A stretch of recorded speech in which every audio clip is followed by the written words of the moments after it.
যে কোনো দেশেরই সংবিধান যদি দেখেন মানে প্রায় 60 to 70% মৌলিক কথা সংবিধানে একই ধরনের। এখন ধরেন আমরা যদি এই সংবিধানটাকে কবর দিয়ে ছুঁড়ে ফেলে একটা সংবিধান লিখি, সেখানেও কিন্তু বেসিক কথাগুলো ইভেন আপনি যদি লিখতে দেন যাকে অলরেডি সম্ভবত 2-3টি খসড়া সংবিধান মানে বিভিন্ন ব্যক্তি এবং সংগঠনের উদ্যোগে বাজারে এসেছে বা আপনাদের সামনে ডকুমেন্ট আছে, দেখবেন যে প্রায় 70% to 75% ডকুমেন্টস একেবারে সেম। তো সেই ক্ষেত্রে আমি মনে করি সংবিধান তো আর 72-এর সংবিধান এখন নাই, ওই সংবিধান এ পর্যন্ত 17 বার সংশোধন করা হয়েছে। কাজে এটা 72-এর সংবিধান কিংবা 84-র সংবিধান, 91-এর সংবিধান, 11-র সংবিধান এইভাবে বোধহয় বলার সুযোগ নাই। আর যদি 72 সালে যদি সংবিধানের আমরা ধরে থাকি যে ভিত্তি, যে প্রথম দিকে এই 72-এ আনুষ্ঠানিকভাবে সংবিধান রচনা হয়েছে, মুক্তিযুদ্ধে 71-এ আমরা দেশ স্বাধীনের পরপর স্বাধীন রাষ্ট্র হিসেবে রাষ্ট্র পরিচালনার জন্য আমাদের একটা সংবিধান প্রয়োজন দরকার ছিল। সেক্ষেত্রে সেই মুক্তিযুদ্ধের পরের সংবিধানকে তো আমরা অস্বীকার করতে পারবো না, মুক্তিযুদ্ধকে তো আমরা অস্বীকার করতে পারবো না। একটা জাতি জীবনে একবারই স্বাধীন হয়, 71-কে অস্বীকার করার কোনো উপায় নেই। আর 24 কিংবা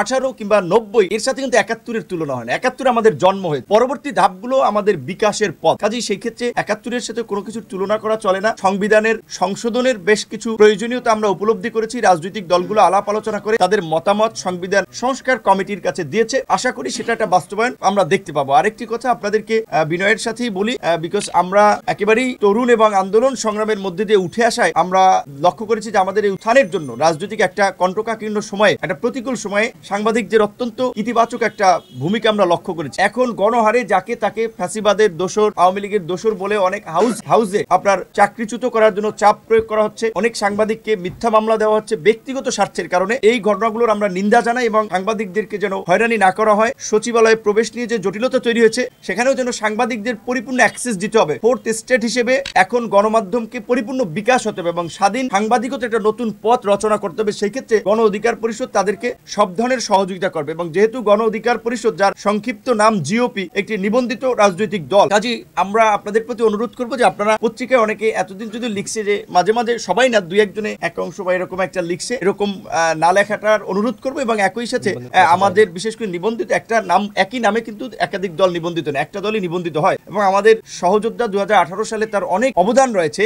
ডাকসু হামলায় তিনি তার কান আপনার ফেটে গিয়েছিলেন। এই যে আজকের যে ঢাকা বিশ্ববিদ্যালয় কিন্তু ছাত্র আন্দোলন, এই আন্দোলন করতে গিয়ে অনেকবার শারীরিকভাবে আমরা সবাই লাঞ্ছিত হয়েছি, নির্যাতিত হয়েছি। ডাকসুর সময় এজিএস পদপ্রার্থী ছিলেন ফারুক হাসান ভাই সহ ওই অংশের এখানে মহানগর কেন্দ্রীয় নেতা, উচ্চতর পরিষদ, অঙ্গ সংগঠন সব নেতৃবৃন্দ এখানে এসেছেন। কাজী তাদেরকে আমরা ধন্যবাদ জানাই এবং আমাদের মধ্যে এটাই হচ্ছে তরুণদের শক্তি, যে তরুণদের মধ্যে মতানৈক্য থাকে বাট সেটা একটা পর্যায়ে গিয়ে ঐক্যবদ্ধ হয়। তো আপনাদেরকেও ইতিবাচক ভাবে আমাদের পাশে থাকার আহ্বান জানাবো। ধন্যবাদ।